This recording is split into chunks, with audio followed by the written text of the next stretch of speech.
கிறிஸ்துவுக்குள் பிரியமான தேவஜனமே, இந்த புதிய நாளிலும் தேவனுடைய ஜீவனுள்ள வார்த்தையின் மூலமாய் உங்கள் ஒவ்வொருவரையும் நான் இந்த அதிகாலையில சந்திப்பதில் கர்த்தருக்குள் நான் மகிழ்ச்சி அடைகின்றேன்.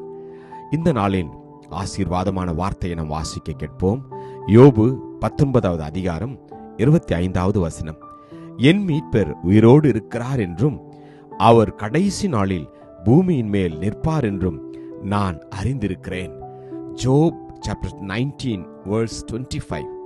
For I know that my Redeemer lives, and he shall stand at last on the earth. Amen. கர்த்தருடைய நாமம் மகிமைப்படுவதாக. யோபு தன்னுடைய வாழ்க்கையில அனுபவித்த பாடுகளின் நேரத்தில் கர்த்தரோடு கூட போராடுகிற சூழ்நிலையில் அவர் பேசுகிற வார்த்தை தான் இது.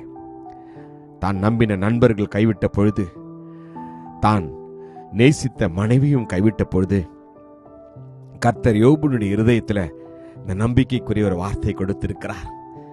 சூழ்நிலைகள் வித்தியாசமாக இருக்கின்ற போது, நாம் நினைக்கிற விதமாய் நம்முடைய வாழ்க்கையில காரியங்கள் நடைபெறாத சூழ்நிலையில நாம் நம்முடைய இருதயத்தில் தேவன் மேல் வைத்திருக்கிற நம்பிக்கையை, அன்பையும் நாம் வெளிப்படுத்த தவறக்கூடாது. யோபு சொல்கிறார், என் மீட்பர் உயிரோடு இருக்கிறார் என்றும். ஆமேன்.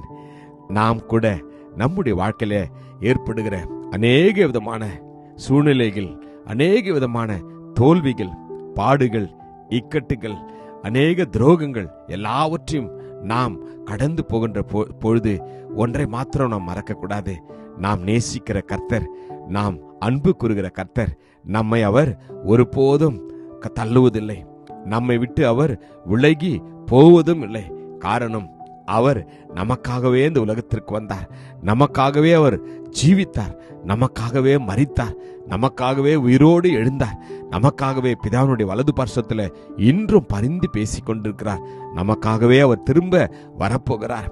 உங்களையும் என்னையும் அவரோடு கூட நித்திய காலமாய் வாழும்படியாய் நம்மை அவர் கொண்டு போக போகிறார். இந்த அநித்தியமான உலகத்தில் வாழ்கிற நாட்களில நீங்களும் நானும் சந்திக்கிற, நீங்களும் நானும் எதிர்கொள்கிற எல்லா சூழ்நிலையின் நிமித்தமாக சோர்ந்து போக வேண்டாம். அவர் ஜீவிக்கிறார். யோவான் 14:19 சொல்கிறது, நான் ஜீவிக்கிறபடினால் நீங்களும் ஜீவிப்பீர்கள் என்று. எனக்கு அன்பான தேவஜனமே, உங்களுடைய சூழ்நிலைகளை கர்த்தர் நன்கு அறிவார். ஆமேன். யோபு சொல்வது போல, நான் கொன்று போட்டாலும் அவரை நம்புவேன் என்று. அவர் என்னை கொன்று போட்டாலும் அவர் மேல் நம்பிக்கையாயிருப்பேன்.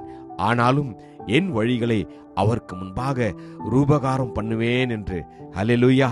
இந்த நாளில நாம் நம்முடைய தேவன் மேல முழு நம்பிக்கையை வைப்போம். மனிதர்கள் மேல் வேண்டாம், நம்பினவர்கள் மேல் வேண்டாம். கர்த்தர் உங்களையும் என்னையும் அழைத்தவர் உண்மையுள்ளவர். அவர் முடிவு பரியந்தமும் நம்மோடு கூட இருப்பார், நம்மை நடத்துவார் என்ற ஒரு நம்பிக்கையில நாம் தேவனே இந்த நாளில சேவிப்போம்.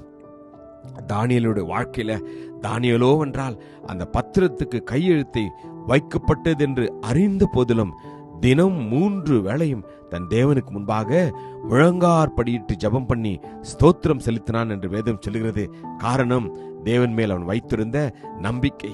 என்னை கொன்று போட்டாலும் நான் தேவனை நம்புவேன் என்று இந்த நாளிலே விதமான ஒரு நம்பிக்கை அவர் மேல் வைப்போம். கர்த்தர் உங்கள் ஒவ்வொருவரையும் ஆசீர்வதிப்பாராக. கிருபையும் இரக்கம் நிறைந்த நல்ல தகப்பனே, இந்த நல்ல நாளுக்காக உமக்கு நன்றி அப்பா. எங்களுடைய வாழ்க்கையில நீ ஒரு நம்பிக்கை கொடுத்திருப்பதற்காக உமக்கு நன்றி. என் மீட்பர் உயிரோடு இருக்கிறார். Hallelujah. My redeemer lives. Hallelujah. நீர் ஜீவிக்கிறீர், நாங்களும் ஜீவிப்போம். நம்பி அர்ப்பணித்த ஒவ்வொருவரையும் நீர் ஆசீர்வதித்ததற்காக உமக்கு நன்றி. ஆமேன். God bless you. Jesus loves you. Amen.